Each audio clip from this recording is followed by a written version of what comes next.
Hello everyone. कैसे आप सब? आप सबका अपने चैनल में स्वागत है। आज मैं आपको एक कहानी सुनाने जा रहा हूँ जिसका टाइटल है माँ का प्यार। कहानी कुछ इस प्रकार से है। क्या बात है सौरभ, तुम्हारी आंखें नम क्यों हो गई?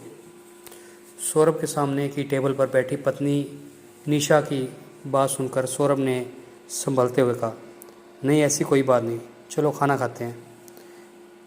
निशा और सौरभ बहुत दिनों बाद आज लंच करने के लिए एक रेस्टोरेंट में आए थे। वहाँ सौरभ ने मक्के की रोटी और सरसों का साग ऑर्डर किया तो निशा को बहुत हैरानी हुई। उसने सौरभ को पहले कभी ये खाते हुए नहीं देखा था। उसने पूछा, क्या बात है सौरभ, हमेशा पिज़्ज़ा और कोल्ड ड्रिंक ऑर्डर करने वाले आज ये सब क्या ऑर्डर कर रहे हो? सौरभ ने हंसते हुए कहा, कुछ नहीं, आज खा कर देखो, मज़ा आएगा। कुछ देर बाद वेटर खाना टेबल पर सजा गया। सौरभ ने एक और खाना खाया, उसकी आंखें नम हो गई। निशा के पूछने पर भी उसने कुछ नहीं बताया, बस खाना खाकर चुपचाप चल दिए। निशा को उसने इशारे से गाड़ी में बैठने के लिए कहा और पेमेंट करके ड्राइविंग सीट पर आकर बैठ गया। गाड़ी स्टार्ट कर ही रहा था कि निशा ने पूछा, अब तो बता दो क्या बात है, इतने इमोशनल क्यों हो रहे हो? सौरभ, तुम मानोगी नहीं तो सुनो, जैसा आज मुझे देखती हो वैसा मैं बिल्कुल नहीं था। यह एमएनसी में जॉब करके मॉडर्न लुक में दिखने वाला तुम्हारा पति एक गांव के गरीब घर का लड़का है, जो कि तुम जानती हो, लेकिन वो सब छूट गया। उसका दुख मुझे आज भी है, ये कोई नहीं समझ सकता। निशा ने हंसते हुए कहा, उस गांव में ऐसा क्या छूट गया? एक टूटा सा मकान ही तो था, थोड़ी बहुत ज़मीन होगी। वहाँ माता पिताजी, तुम्हारा छोटा भाई उनका ध्यान रखता है और फिर हर महीने हम पैसे भी भेज देते हैं। सौरभ ने एक फीकी सी हंसी हंसते हुए कहा, निशा यही तो फ़र्क है शहर वाले और गांव वालों में। यहाँ हर रिश्ते को, हर चीज़ को पैसे से तोला जाता है। तुम्हें पता है, माँ जब चूल्हे पर बाजरे और मक्के की रोटी बनाती थी, साथ में कभी कभी सरसों का साग बनता था, उस स्वाद के लिए मैं तरस जाता हूँ। उस स्वाद के आगे यहाँ सारे स्वाद फीके हैं। यह सुनकर निशा को बहुत आश्चर्य हुआ।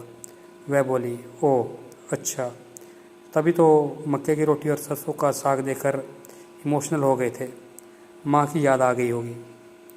सौरभ ने कहा, हाँ,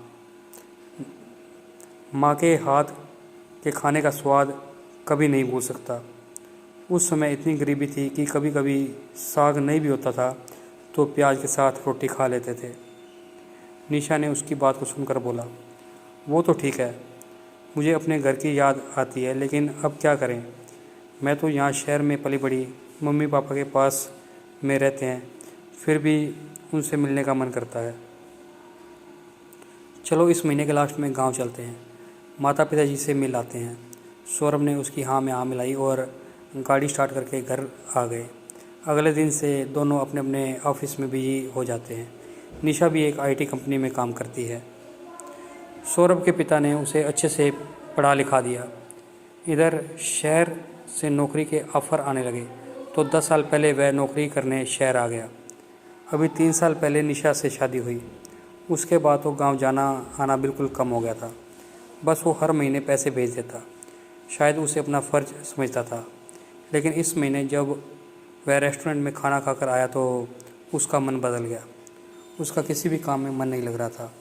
अपनी माँ का चेहरा उसकी आंखों के सामने आ जाता, कैसे उसकी माँ आज भी चूल्हा फूंक रही होगी। घर आकर भी वह बेचैन रहने लगा।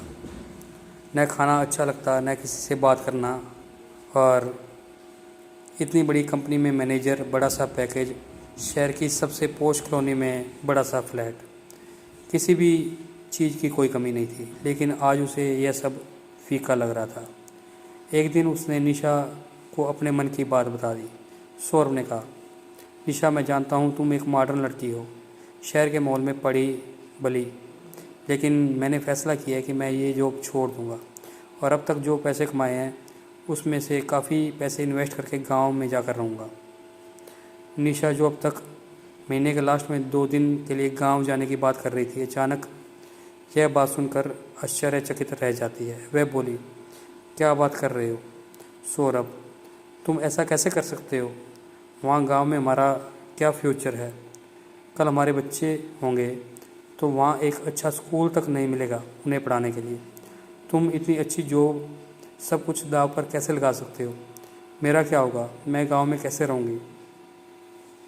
सौरभ बोला, मैं तुम्हें फोर्स नहीं कर रहा, अपनी जॉब करती रहो, मैं कभी तुमसे मिलने आ जाया करूँगा।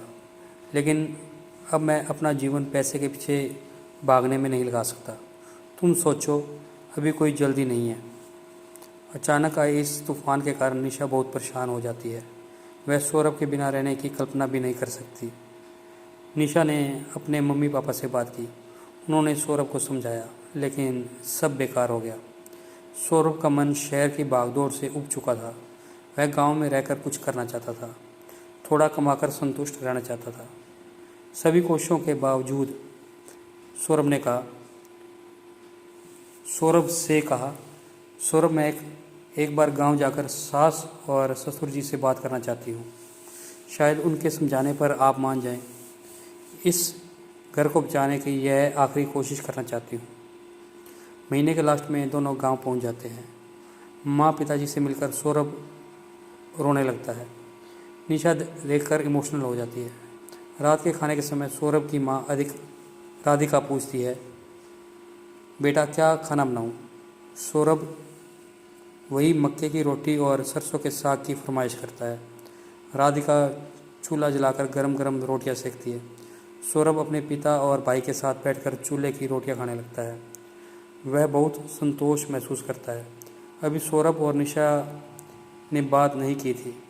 रात के खाने के बाद सौरभ और निशा ने राधिका जी से और पिताजी के सामने बात रखी।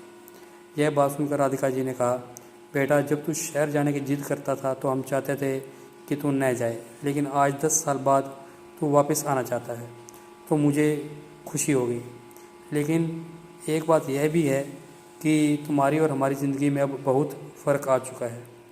जहाँ तुम पहुँच चुके हो वहाँ से एक रास्ता गांव आता है, लेकिन अपने घर परिवार को दाव पर लगा कर नहीं। जीवन में तुम्हारी जिम्मेदारी निशा के लिए ज़्यादा है।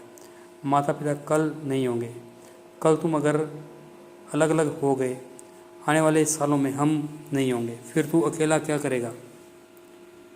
यह सुनकर सौरभ कुछ नहीं बोल सका, लेकिन निशा रो रही थी। वह बोली, माँ जी, मैं भी चाहती हूँ कि ये आपके साथ रहें, लेकिन सब कुछ छोड़कर यहाँ आना ठीक होगा क्या?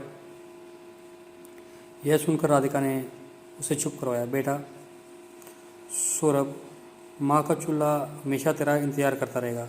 जब भी तू गांव आएगा तुझे वही रोटी खाने को मिलेगी, लेकिन इसके लिए अपने घर के चूल्हे को बुझा देना कोई समझदारी नहीं। सौरभ बोला, माँ मुझे लगता है कि मुझे आपके साथ रहना चाहिए। माँ बाप को छोड़कर तरक्की करने का क्या लाभ? यह सुनकर राधिका ने कहा, बेटा कुछ चीज़ों का समय निकल जाता है। जब हमें तुझे गांव में रखना चाहते थे उस समय तू माना नहीं, और यही कुछ कर लेता तो किसी लड़की से तेरी शादी भी करवा देते, लेकिन अब यह सब गलत होगा। मैं तुझे आने से मना नहीं करना चाहती, लेकिन पत्नी को छोड़ देना मैं कभी बर्दाश्त नहीं कर सकती। सौरभ के पिता ने भी सख्त लहजे में सौरभ को गांव में आने के लिए मना कर दिया। सौरभ को अब समझ आ चुकी थी कि अब वह गांव उसका नहीं रहा। वह गांव में केवल मेहमान बनकर आ सकता है। अगले दिन सौरभ निशा के साथ वापस आ जाता है। रास्ते पर कोई बात नहीं होती। इधर निशा परेशान थी कि पता नहीं सौरभ क्या फ़ैसला करेगा। घर पहुंचकर सौरभ ने निशा से कहा, निशा, मैं गलत था, मैं भावना में बह गया था। अब से मैं हमेशा तुम्हारे साथ रहूँगा।